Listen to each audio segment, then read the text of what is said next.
College union ರೂಮ್ನಲ್ಲಿ ಪತ್ತೆಯಾದ ಲಕ್ಷಾಂತರ ರೂಪಾಯಿ ನಗದು, ಗೆದ್ದಲು ಪಾಲಾದ ನೋಟಿನ ಕಂತೆಗಳು. ಕೋಲ್ಕತ್ತಾದ ಸುರೇಂದ್ರನಾಥ್ ಕಾಲೇಜಿನ ಯೂನಿಯನ್ ಕೊಠಡಿಯಲ್ಲಿನ 2 ಹಳೆಯ ಸೂಟ್ಕೇಸ್ಗಳಲ್ಲಿ ಲಕ್ಷಾಂತರ ರೂಪಾಯಿ ನಗದು ಪತ್ತೆಯಾಗಿದ್ದು ಇಡೀ ಶಿಕ್ಷಣ ಸಂಸ್ಥೆಯಲ್ಲಿ ಭಾರೀ ಸಂಚಲನ ಮೂಡಿಸಿದೆ. ಮಳೆಗಾಲದ ಮುನ್ನ ನಡೆಸಲಾದ ಸ್ವಚ್ಛತಾ ಅಭಿಯಾನದ ವೇಳೆ ಕಾರ್ಮಿಕರಿಗೆ ಈ ಸೂಟ್ಕೇಸ್ಗಳು ದೊರೆತಿದ್ದು ಅವುಗಳನ್ನು ತೆರೆದಾಗ ಅಚ್ಚರಿಯ ಸಂಗತಿ ಹೊರಬಿದ್ದಿದೆ. ಸೂಟ್ಕೇಸ್ಗಳ ಒಳಗಿದ್ದ ಬಹುತೇಕ 100 ಮತ್ತು 500 ರೂಪಾಯಿಯ ನೋಟಿನ ಬಂಡಲ್ಗಳು ಗೆದ್ದಲುಗಳಿಂದ ಸಂಪೂರ್ಣವಾಗಿ ಹಾನಿಗೊಳಗಾಗಿದ್ದು ಮಣ್ಣಿನಿಂದ ಕೂಡಿದ್ದವು.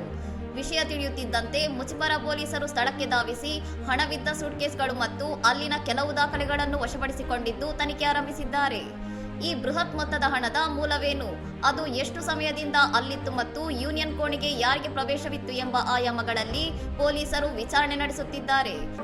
এই কলেজে যারা দুর্নীতি করেছে, এই কলেজে যারা দিনের পর দিন ধরে দুর্নীতি করেছে, ಈ ಘಟನೆಯು ರಾಜಕೀಯ ತಿರುವು ಪಡೆದುಕೊಂಡಿದ್ದು ಬಿಜೆಪಿ ಶಾಸಕ ಸಜಲ್ ಘೋಷ್ ಭ್ರಷ್ಟಾಚಾರದ ಆರೋಪ ಹೊರಿಸಿ ಸಮಗ್ರ ತನಿಖೆಗೆ ಒತ್ತಾಯಿಸಿದ್ದಾರೆ. ಕಾಲೇಜು ಆಡಳಿತ ಮಂಡಳಿ ಇನ್ನೂ ಅಧಿಕೃತ ಹೇಳಿಕೆ ನೀಡಿಲ್ಲ. ಇನ್ನಷ್ಟು ಸುದ್ದಿಗಳಿಗಾಗಿ ನೋಡ್ತಾ ಇರಿ ಸೌರಂ ಟಿವಿ.